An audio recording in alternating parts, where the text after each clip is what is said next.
Free hand পেইন্টের আজকে হচ্ছে 7 number class. আর আজকের ক্লাসে দেখানো হবে উইস্টেরিয়া ফুল।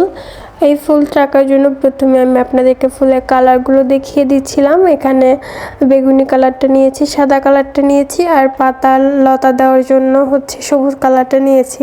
তো এখানে 9 নাম্বার ব্রাশটা দিয়ে আমি প্রথমে হচ্ছে লতাগুলো এঁকে নিচ্ছি, এরপর হচ্ছে এটার সাথে পাতা এঁকে নিব। আমি কিন্তু এখানে আগে থেকে কোনো ড্রয়িং করি নাই, সরাসরি কিন্তু রংটা দিয়ে তারপর হচ্ছে ডিজাইনটা করতেছি।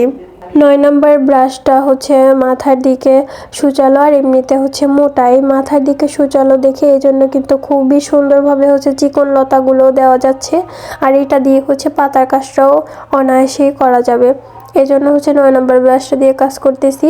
এটা হচ্ছে আপনাদের হাতের উপর ডিপেন্ড করে, আপনারা চাইলে এটা দিয়ে অনেক ধরনের মোটা কাজও করতে পারবেন এবং চিকন কাজটাও করতে পারবেন। চিকন লতা পাতা দেওয়ার ক্ষেত্রে হচ্ছে ব্রাশটাকে খুবই আলতো হাতে ধরে তারপর হচ্ছে হালকার উপরে টান দিতে হবে কাপড়ে। এই ব্রাশটা যদি কাপড়ের উপরে একটু জোরে চাপ দিয়ে ধরেন তাহলে কিন্তু মোটা করে হচ্ছে এই লতাগুলো পড়বে, রঙের জায়গাটা মোটা হয়ে যাবে। আর এটাই যদি আলতো হাতে ধরে হালকার উপরে কাপড় দিয়ে টান দেন কাপড়ের উপর থেকে, তাহলেই কিন্তু এরকম চিকন পড়বে। এটা অনেকেই হচ্ছে চিকন লাইনারগুলো দিতে গিয়ে মোটা করে ফেলে, এরা হচ্ছে কাপড়ের উপরে বেশি প্রেসার দেয়, এই জন্য হালকার উপরে দিলে এরকম চিকন চিকন সুন্দরভাবে হচ্ছে লতাগুলো পড়বে।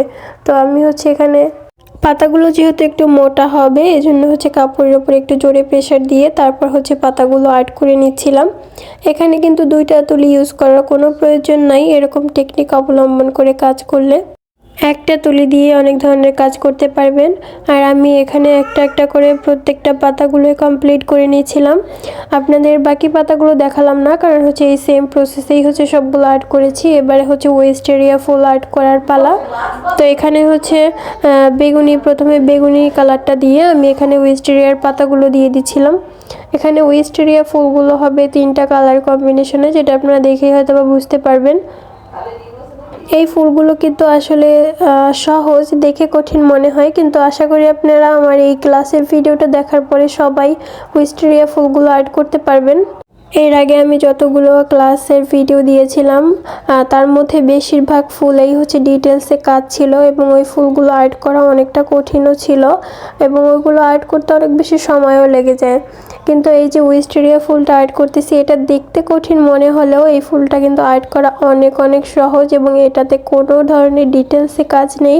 জাস্ট হচ্ছে 3টা কালার কম্বিনেশন নিয়ে তারপর হচ্ছে পাপড়িগুলো দিয়ে দিলেই হবে উইস্টেরিয়ার।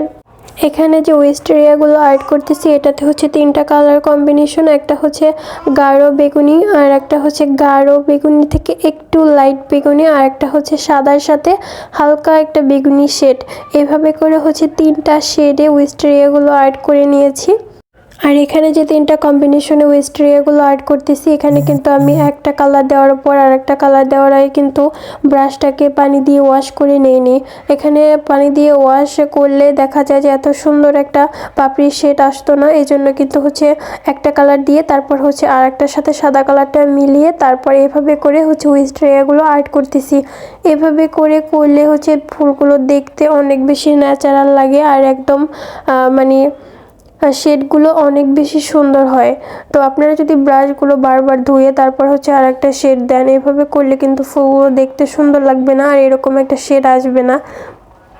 তো এক্ষেত্রে কিন্তু ব্রাশ ধোয়ার কোনো প্রয়োজন নাই, আর যেহেতু ব্রাশটা ধোয়া লাগে না এক্ষেত্রে কিন্তু সময়টাও অনেক কম লাগে। আর এই ভিডিওটা দেখার পরে উইস্টেরিয়া ফুলগুলো আর্ট করতে আপনাদের কাছে অনেক ইজি হয়ে যাবে।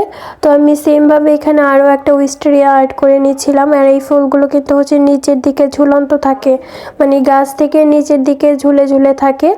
তো আমি সেইভাবেই হচ্ছে এখানে আর্ট করতেছি। কিছুটা হচ্ছে সোনালু ফুলের মতো ওই রকমই আর কি প্রসেসটা, যে নিচের সোনালু ফুলগুলো কিন্তু নিচের দিকে ঝুলে থাকে। এমনিতে ফুল দেখবেন যে উপরের দিকে থাকে ফুটে, আর এই ফুলগুলো সোনালু ফুল আর উইস্টেরিয়া ফুলগুলো হচ্ছে নিচের দিকে ঝুলে থাকে, দেখতে কিন্তু বেশ সুন্দর লাগে। তো এখানে আমি সেম প্রসেসে হচ্ছে আরও একটা উইস্টেরিয়া আর্ট করে নিয়েছিলাম। এই উইস্টেরিয়া ফুলগুলো আমি 5 নাম্বার ব্রাশটা দিয়ে আর্ট করেছি। এরপর নিচের দিকে যে উইস্টেরিয়াগুলো দিয়েছিলাম এগুলোর সাথে ডাল অ্যাড করে দিচ্ছি। বড় দেখে একটা ডাল অ্যাড করে দিচ্ছি, মানে নিচের দিকে ঝুলে আছে। তো এই ডালের সাথে আবার ছোট ছোট করে উইস্টেরিয়াগুলো অ্যাটাচ করে দিচ্ছি যাতে দেখতে আরও বেশি সুন্দর লাগে। সবুজ কালারটা দিয়ে দিচ্ছি। এরপর মাঝে যে ফুলগুলো, এখানে যে ফাঁকা জায়গাগুলো আছে এইখান থেকে ছোট ছোট লাইনের মতো করে দিয়ে ফুলের সাথে অ্যাটাচ করে দিচ্ছি সবুজ কালারটা দিয়ে। এই পাশের উইস্টেরিয়াগুলো একসাথে করে অ্যাডজাস্ট করে দিচ্ছি, দেখতে কিন্তু বেশ চমৎকার লাগতেছে। এরপরে গাছে কিছুটা ঝুলন্ত লতা দিয়ে দিচ্ছি। এই লতাগুলো দেওয়াতে কিন্তু আরও অনেক বেশি সুন্দর লাগতেছে ফুলগুলো। এই লতাগুলো কিন্তু অনেক চিকন করে দিতে হবে। উইস্টেরিয়া ফুলগুলো কিন্তু আমার কমপ্লিট। আপনাদের কাছে আজকের ক্লাসটা, বিশেষ করে এই উইস্টেরিয়া ফুলের ডিজাইনটা কেমন লেগেছে অবশ্যই ছোট্ট একটা কমেন্টের মাধ্যমে জানিয়ে যাবেন।